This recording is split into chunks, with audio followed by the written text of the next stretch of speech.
আজকে হচ্ছে বাংলার 4 তারিখ আষাঢ় মাসের, আর আষাঢ়ে বর্ষা শুরু, একদম বৃষ্টি, একদম রাতে ব্যাপক বৃষ্টি হয়েছে। তো সেই জায়গা থেকে এখন দিদি যাচ্ছে, এই যে লাউ লাউ শাক রান্না করবে, লাউ শাক এই পুঁই শাক রান্না করবে, তো পুঁই শাক কাটার জন্য যাচ্ছে। এই যে আমাদের কাছে কাঁঠাল, যে যে কাঁঠাল খেতে পছন্দ করে চলে আসো, ঠিক আছে। এই এত বৃষ্টি হয়েছে না, একদম পুরো সবুজে সবুজ, বৃষ্টিতে আর যা গরম ছিল। তো সেই জায়গা থেকে বাড়িতে মোটামুটি সব গাছই আছে। তো কোন গাছটা কাটবি? ওই পুঁই শাক, ওই যে এই যে পুঁই শাক আমাদের। এটা কি, এটা এই যে কুমড়োর শাকটাও আছে। কুমড়োর শাকটা আগে আমি ভালো খেতাম না, এখন ভালো খাই।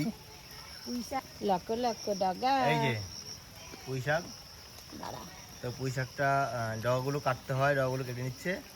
আরো ঝাপড়া হবে, আরো বলে ঝাপড়া হবে, বিশাল ব্যাপার।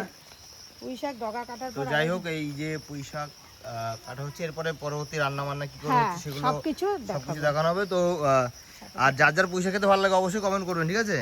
তো এই জাম, এখনো আম আছে আর বৃষ্টি পড়ছে। অনবরত দেখো বৃষ্টি হয়েই চলেছে, আর আমি রান্নাঘরের দুয়ারে বসে ভিডিও করছি। দেখাচ্ছি তোমাদেরকে একটা জিনিস। আমার বোন উঠে গেছে দোতলার ছাদে, আর ওই রে খেজুরগুলো পেড়ে দিচ্ছে, মানে একটা লগি দিয়ে খোঁচা দিচ্ছে, আর খেজুরগুলো পুরো পেকে আছে। তো ওর জন্য পাচ্ছে, বৃষ্টির মধ্যেও কেন পারছে, কেননা আমার দিদি বিকেলবেলায় চলে যাবে, দিদিও চলে যাবে, দাদাও চলে যাবে।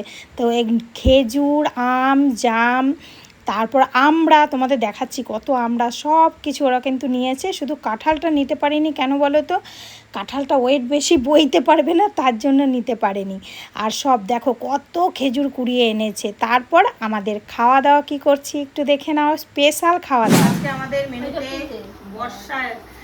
বর্ষার প্রথমে এই যে হাঁড়িতে খিচুড়ি, গরম গরম খিচুড়ি, আর এই তরকারি, ডিম ভাজা, মাছ ভাজা, এইসব। আমি খাবো থালাতে, এই তো ডিম ভাজা, পেঁয়াজ না, এই আমাদের খাওয়া দাওয়া। খাওয়া দাওয়ার পরেই বৃষ্টির মধ্যে দেখো পেরে নিয়েছে কত আমরা, আর হচ্ছে কত আম। তো কি বলো তো, গ্রামে থাকলে এটাই সুবিধা, আর আমি তো গ্রামের মেয়ে, তো আমার তো খুবই মিস করি আমি গ্রামকে। যাই হোক, ভিডিওটা আজকের মতো এখানেই শেষ করব। শেষ করার আগে দেখবে তোমরা, আমার কুডু বাবা ঘরের মধ্যে টিভি চালিয়ে দিয়ে টিভির তালে তালে কি সুন্দর খোল বাজাচ্ছে, আর এই খোলটা আমি কিন্তু মায়াপুর থেকে ওকে এনে দিয়েছি। ও একটু গান কীর্তন এগুলো আমার কুডু বাবার মধ্যে আছে, খুব ভালোবাসে। তিলক পড়বে, তারপর গোসাই সাজবে। তো যাই হোক, ভিডিওটা এখানেই শেষ করছি। দেখে নাও আমার কুডু বাবা কত সুন্দর বাজাচ্ছে।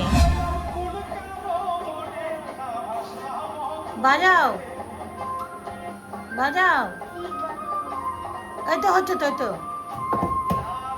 হ্যাঁ।